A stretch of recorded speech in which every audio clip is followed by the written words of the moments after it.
Desiguales. Este es el libro que acaba de sacar el Programa de Naciones Unidas para el Desarrollo, lleno de estadísticas, de cifras, de opinión de personas. Es cuantitativo y cualitativo en términos de las impresiones sobre por qué somos en Chile tan desiguales. Vamos a conversar con Silvia Rux. Silvia, tú eres la representante del Programa de Naciones Unidas para el Desarrollo y además coordinadora de Naciones Unidas en Chile. ¿Por qué sacar un libro particular sobre Chile respecto de la desigualdad? Bueno, en general el tema de desigualdad siempre ha sido de gran preocupación para el PNUD. Venimos hace décadas estudiando reducción de pobreza y desigualdad. Y en el año 2015, que es cuando empezamos a hacer las investigaciones, justamente se da lo de la Agenda 2030 y los Objetivos de Desarrollo Sostenible, y uno de ellos es la reducción de la desigualdad. Entonces dijimos, ¿por qué no hacemos una nueva mirada? ¿Cómo está la situación en Chile? ¿Y de qué manera podemos contribuir a la sociedad chilena en analizar, revisar y ver cómo se pueden proponer nuevas soluciones para esta problemática? Hay en el libro pero una cantidad enorme de gráficos, de estadística. Hay también mucha opinión de las personas que tienen que responder a preguntas específicas. Algunas de ellas las vamos a mostrar porque las tenemos acá, incluso las podríamos colocar para... por ejemplo, esta es una cosa interesante, que es el índice Gini. Correcto. Que es uno de los índices que miden justamente la desigualdad de ingresos. Estamos hoy día en 47,6, ¿no? Mientras más alto el Gini, peor está la desigualdad. Correcto. Mientras más cercano a 100 es justamente más desigual, más bajo. Sí, en los últimos 15 años hay una disminución que es importante, significativa. Sí, claro. Hay una disminución. Pero sin embargo, a la hora de hablar de concentración, el 1% más rico de Chile captura el 33% de todo el ingreso del país. Es correcto. Y el 5% más rico de Chile captura más de la mitad de todo el ingreso del país. Eso es muy distinto a lo que se ven en otros países más o menos con situación similar de Chile en materia de ingreso per cápita. Sí, lo que estamos viendo es que a pesar de esta disminución, que es muy importante, todavía la desigualdad es alta justamente por eso, porque sigue siendo muy fuerte la concentración en los niveles altos. Y la otra cara que la explica es que más del 50% de chilenos y chilenas tienen salarios que son considerados bajos. Esos son 340.000 para una familia promedio, es bajo.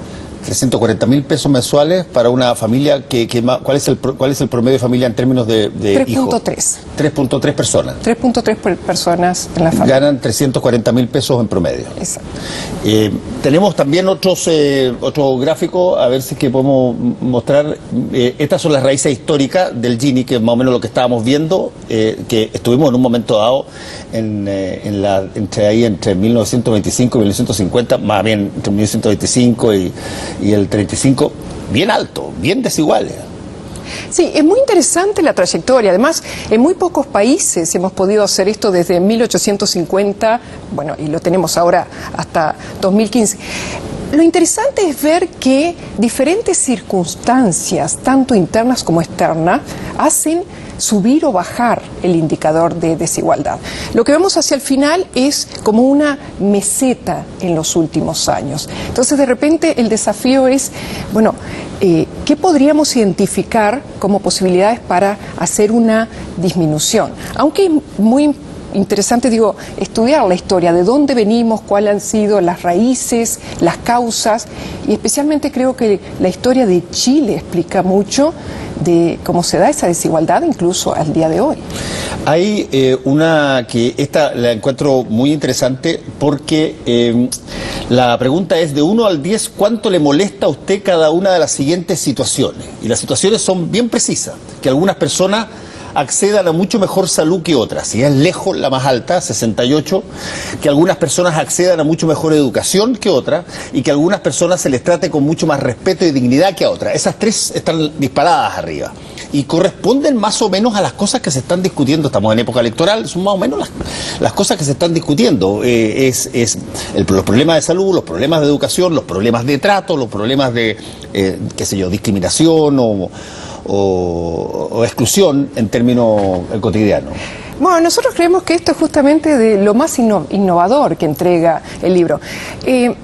Antes de haber hecho este estudio, si le preguntábamos a la gente, en la mayoría de los casos hubiésemos creído que la respuesta más común era la séptima, que lo que más molestaba es que algunas personas ganaran mucho dinero. Exacto. Y sin embargo, lo que más le afecta es el tema de la salud y segundo, lo de la educación, pensando en la educación de los hijos, ¿no? Y el tercero, ese es el que sí pone como una luz de análisis y es el tema de exigir, de querer esa dignidad, ese respeto, ¿no? Muy asociado a un enfoque de justicia. El enfoque de justicia respecto, si que entiendo bien la idea, un enfoque de justicia respecto de cómo quiero que me vean o cómo quiero que me perciban, digamos. ¿Y cómo quiero ser tratado? Bueno, hay otra que creo que tiene que ver con eso, esta, que es el trato social clasista machista, que lo encuentro total, por dos razones, te los voy a decir al tiro. Razones percibidas por las que se reciben malos tratos. La gente básicamente aquí dice por qué uno recibe maltrato. El 43% dice por la clase social o el estatus social que yo tengo y por eso probablemente me discriminan, me tratan peor. Que es más o menos estándar, ¿verdad? Es una cosa que en Chile es súper estándar, esto de diferenciarnos entre personas de mayor estatus social versus personas que se perciben como de menor estatus social. Sí, el tema de la clase, que de alguna manera está también asociado el lugar en que se vive, cómo se viste, el trabajo, ocupación, todas están vinculadas al tema de la clase social. Esa me parece obvia. Ser mujer, el hecho de ser mujer, hay percepción de que por solamente ser mujer se recibe maltrato. Exacto, y es transversal en todas las clases. O sea, es muy fuerte en todas las clases. O sea, en general, la mujer chilena considera que muchas veces recibe un maltrato, un trato indigno o un trato diferente al del hombre solo por el hecho de ser mujer, independientemente de otras condiciones. Mira, pónmele de nuevo, por favor, ese mismo, porque aquí estamos conversando con el editor y el productor del programa. Nos sorprendió una cosa. Tienes como causa para el maltrato clase social, ser mujer, el lugar en que se vive, todo calza, cómo se viste uno, otras razones, en fin, trabajo, ocupación, tu trabajo a veces, qué sé yo, puede discriminar, la edad, los más viejos, los más jóvenes, qué sé yo, la apariencia física sin duda, el nivel educacional también parece lógica, la etnia, la raza, cultura de origen, ser hombre, que es, por el hecho de ser hombre, prácticamente no tienes maltrato. 91% dice que no considera que por ser hombre no va a tener maltrato. Pero me sorprende que habiendo tanta discusión hoy, incluso en los programas políticos, probablemente la gente lo ha visto muchísimo, variables de lo que se llaman los temas valóricos, y los temas valóricos tienen que ver básicamente con matrimonio igualitario, tienen que ver con la adopción de parejas, qué sé yo, que son del mismo sexo. No haya nadie o no haya ninguna columna que diga que se recibe maltrato, por ejemplo, por ser gay. Sí, no aparece. ¿Y eso no aparece porque no apareció o no aparece porque ustedes no lo ponen? No, a ver, en algunos de... Bueno, el libro está basado mucho en investigación, pero también hicimos focus groups, hicimos muchas entrevistas, y sí, por ejemplo, en algunos casos se menciona un tema de sentirse incómodo, maltrato, por los chistes homofóbicos, ¿no? En espacios públicos, eso sí se menciona, pero más aparece en lo que son los relatos con las personas, la parte más cualitativa. Silvia, ¿cómo se usa un libro como este desde un punto de vista de llamémoslo así, de política pública? O, ¿cuál es la productividad que se le puede sacar a un libro como este? Bueno, Hoy lo lanzamos y teníamos en el evento representantes de los diferentes sectores, que fue lo más satisfactorio, porque ahí había gente de gobierno, de otras instituciones del Estado, de la academia, la sociedad civil, del sector privado. Y lo que dijimos es: este libro es para ustedes, es para la sociedad chilena. No es un libro de soluciones. Es un libro que presenta un diagnóstico, presenta el resultado, 2 años de mucho trabajo, de investigación, de mucho análisis, ¿no? Pero no tiene una receta mágica. Lo que pretende es ayudar a generar debate, a generar análisis, a de alguna manera a contribuir que la misma sociedad chilena, pero desde todos esos sectores, pueda ver cómo se destraban esos que llamamos nosotros los 6 nudos que reproducen o transforman la desigualdad, ¿no? Y lo de nudo, para mí en lo particular, es muy simbólico, porque el nudo lo desatamos y resolvemos el tema, pero también si tiramos uno de un lado y otro de otro, se aprieta y el problema puede ser aún peor. Pero sí indicamos claramente lo que nosotros creemos que son 6 líneas, ¿no? Uno lo hablamos, el tema de la concentración de la riqueza. Hablamos otro, el rol del Estado. Ahí está, qué políticas públicas se necesitan de aquí en adelante. Porque, sin duda, para reducir esa desigualdad, han habido políticas públicas que han incidido. O sea, esa reducción tan importante de pobreza que ha tenido Chile, la ampliación en la matrícula educativa, especialmente en el sector terciario, en los sectores de bajo ingreso.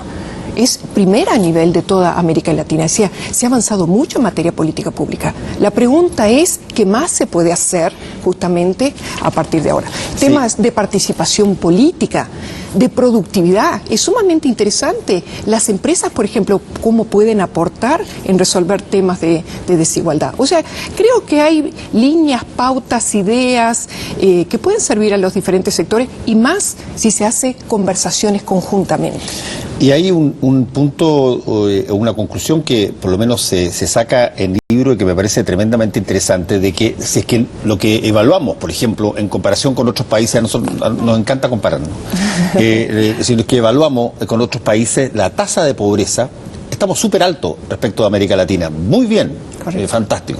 Pero si es que lo cruzamos y metemos la variable desigualdad entre medio, bajamos como, creo que son 18 puestos o 12 puestos inmediatamente. O sea, es muy potente la variable de desigualdad a la hora de rankearnos en términos, y voy a decirlo como lo siento, digamos, que las variables cualitativas de desarrollo, no las cuantitativas de desarrollo. Sí, él lo decía. Este año, en el informe de desarrollo humano que saca el PNUD a nivel global, Chile aparece en primer lugar. 38, la posición es 38, pero es el primero de América Latina. Quiere decir, tiene un nivel de desarrollo humano alto. Cuando ese índice se ajusta por desigualdad, cae 12 posiciones. No, cae 12 posiciones. Entonces, vamos al lugar 50. Sí, y ahí lo pasan un país de América Latina. El tuyo. Uruguay. Uruguay. No, pero Chile lo pasa con los 3 indicadores en desarrollo humano. Chile está primero. ¿Por qué Uruguay siempre es indicado como uno de los países que tienen, cuando se cruza por desigualdad, es uno de los países que más asciende en términos de equilibrio o de igualdad? ¿Qué hicieron los uruguayos que nosotros no hemos hecho? Bueno, Uruguay tuvo una transformación muy importante, muy temprana, desde la década de los 30. Reformas que eran inimaginables en otros países de América Latina, especialmente inversión en educación y en salud pública, ¿no? Eso fue un tema, además, educación y salud con un enfoque igualitario. Y eso se mantiene hasta el día de hoy. Y eso fue mucho tiempo atrás, dices tú. Desde sí, la década de los 30, sí. El libro, ¿cómo se adquiere? ¿Dónde está disponible? Bueno, lo primero, que esto, si tiene que ser una contribución para la sociedad chilena, tiene que ser de fácil acceso. Así que cualquiera que entre a nuestra página www.pnud.cl puede descargarlo gratuitamente. El libro completo, las 400, y si no, la sinopsis, para los que no les gustan leer tanto, pero es una buena sinopsis, están incluso con gráficos, ¿no? Eso también se puede bajar. Y si no, está en la biblioteca, la librería de la Biblioteca Nacional. Silvia, cuando hay libros de este tipo, uno empieza a preguntar, por ejemplo, cosas que son interesantes. Aquí hay estadísticas que llamémoslas así, objetivas, que provienen duras, exactamente, duras, estadísticas duras que provienen probablemente de los institutos nacionales de estadística o de los bancos centrales o de las situaciones de los ministerios de desarrollo sociales de los países. Pero también hay muchas preguntas a personas y cómo se perciben. Esa muestra, ¿cómo se obtiene? ¿Son solamente chilenos y cuántos son? Bueno, tenemos todo un tema con las encuestas hoy últimamente. No, por supuesto. Y de hecho hay toda una explicación metodológica, cómo se seleccionaron. Primero, el trabajo se hizo en todo el país, a nivel nacional, con cobertura. Entonces se hicieron muestras. En algunos se utilizaron, como decía, focus groups. En otras, entrevistas biográficas. Además, se seleccionaron personas en los diferentes estratos, de tal manera de tener una representación. La idea era tener, por un lado, ¿sí?, resultados, esa evidencia dura, como decimos, para poder hacer ese diagnóstico, pero sí nos interesaba mucho transmitir la percepción, ¿no? Cómo vive la gente esa desigualdad en lo cotidiano. Hay, por ejemplo, citas muy interesantes de mujeres, de hombres, de jóvenes. Los jóvenes, por ejemplo, son los que se sienten más afectados en la forma de vestir, porque es algo que, sin embargo, personas mayores como que ya no le dan tanta importancia, ¿no? Entonces, hay citas extremadamente interesantes. ¿Cómo les afecta el tema del acceso a la salud, o la falta de él, o la calidad en la educación? Entonces, esa es parte más de la información cualitativa. Hay una cápite en el libro que también encuentro que es muy interesante, que tiene que ver con un concepto que ustedes llaman elitización en la representación política, que es una cosa que se ha hablado mucho acá en Chile, que básicamente las personas que representan a los chilenos en el Congreso o en el Estado provienen de un grupo pequeño de colegios, también está concentrado, van a las mismas universidades. Eso, ¿qué tanto afecta la dinámica de un país en materia de desigualdad? Sí, es importante decir que ahí lo que se estudió desde el año 90 al 2016. Y lo que sale es que... O sea, todo el retorno a la democracia, digamos. Exactamente. No, además un periodo, diferentes gobiernos, diferentes tipos, etcétera. 70% ministros y ministras, lo digo yo. Después 60% senadores y senadoras y 40% de diputados y diputadas prácticamente provienen de un grupo de 16 colegios, 2 universidades y 3 carreras, ¿no? Y en general también de cierto sector económico. Entonces, ¿qué es lo que pasa ahí? Lo que se podría cuestionar es hasta qué punto están representados los intereses de toda la sociedad chilena. Estas personas representan el sentir, las vivencias, ¿no?, de toda la ciudadanía chilena. Parecería estar que la opinión, o sea, las decisiones políticas están muy concentradas en un sector. ¿Cuáles son las críticas que le hacen a estos libros del Programa Nacional de Naciones Unidas, Programa de Naciones Unidas para el Desarrollo? De todo tipo. Es cuestión de leer un poco los tweets. No, pero eso es muy válido. Sí, está bien, parece muy bien. Me gustaría que nos contaras un poquito, porque nada puede salir prístino, perfecto, transparente. Ay, qué bueno, salió el libro, voy a leerlo ya, hay que hacer lo que dice el libro. Me imagino que muchos dicen, perdona, pero como el tema de la desigualdad es un tema polémico en Chile y un tema donde hay posición distintas al respecto, me imagino que también se va a tomar posición respecto al libro. ¿Cuáles son más o menos las cosas que ustedes aventuran que tienen o que sienten que pueden ser críticas del libro? Bueno, en general, cuando uno habla de desigualdad, inmediatamente se le pone un lado de la ideología. Yo hoy en el lanzamiento del libro, parte de mi discurso, yo dije que igualdad no es de izquierdas ni de derechas. La humanidad ha tenido como valor, como principio, la igualdad. Con eso logramos superar temas como la esclavitud, logramos fundar los derechos humanos, logramos avanzar en muchos temas, incluso de igualdades entre hombres y mujeres. Más recientemente es como que se da esta cuestión de pensar en desigualdad es una cosa de izquierdas, no. Pensar en desigualdad es pensar en nuevas formas de desarrollo, es pensar en cómo podemos seguir avanzando con crecimiento económico, es pensar en cómo podemos tener sociedades que estén más inclusivas, ¿no?, más cohesionadas, sociedades incluso que tengan un número mayor de consumidores, ¿no?, sociedades que sean más parte de un Chile moderno, Todo eso es igualdad. Sí, hay un tema que es bien interesante en torno a la desigualdad que se cruza con el tema de la lógica entre el crecimiento y el desarrollo, porque son dos conceptos que a veces se usan simultáneamente como si fueran idénticos. Sinónimos, sí. Y yo, por ejemplo, digo, si es que todas las personas en Chile se aterrorizaran por la posibilidad de ser asaltados, por ejemplo, se ven mucha tele, y se aterrorizaran por la posibilidad de ser asaltados y, qué sé yo, la mitad del país, o un tercio del país, contratara a un guardia personal.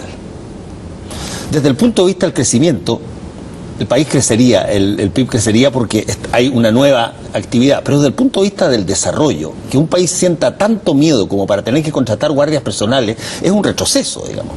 Y por lo tanto, el tema del crecimiento y el desarrollo no son necesariamente sinónimos, y desde ese punto de vista la desigualdad, ¿qué daños provoca, Silvia?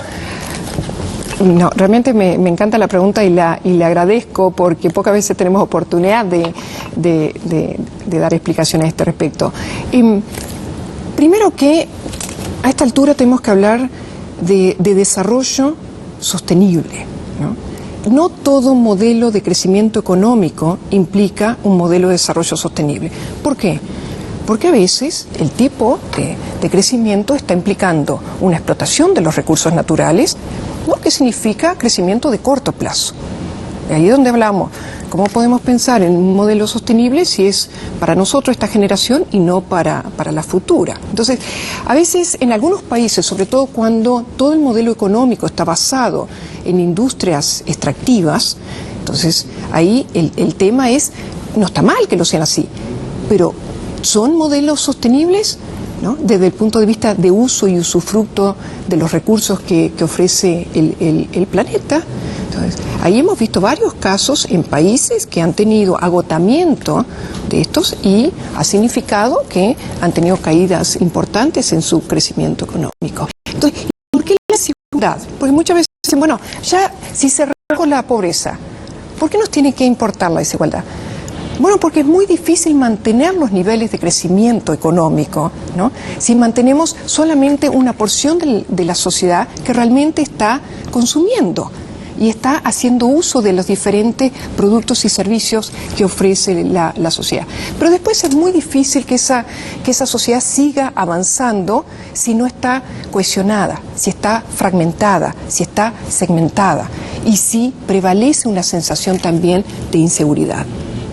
Tú te estás refiriendo en que es difícil de que continúe una especie de paz social, incluso. Exactamente. Uno de los temas que habla el libro que nosotros hemos querido resaltar es, por ejemplo, cómo ha ido aumentando el malestar y, por tanto, un tema de tolerancia hacia las molestias. O sea, se le estuvo preguntando a la gente qué tanto le molestaba, por ejemplo, los problemas, o sea, de acceso y de servicio a la salud. Eso pasa desde el año, sube en los últimos 15 años en educación de 52 a 64%. Ya el 64% de la gente le molesta el tema de los servicios, el acceso a la educación. Y en salud es 68%, que también viene en 52%. ¿Le molesta el trato, que le molesta que no tengan acceso? ¿Qué es lo que le molesta? Le molesta el servicio y el acceso diferenciado en salud. Ajá. ¿No? O sea, que las personas que tengan más plata puedan tener mejor educación o puedan tener mejor salud. Exactamente. ¿No? Entonces, porque lo de salud y educación, o sea, no se tolera que el dinero sea la clave para poder tener el acceso a ese servicio y sobre todo que sea de calidad.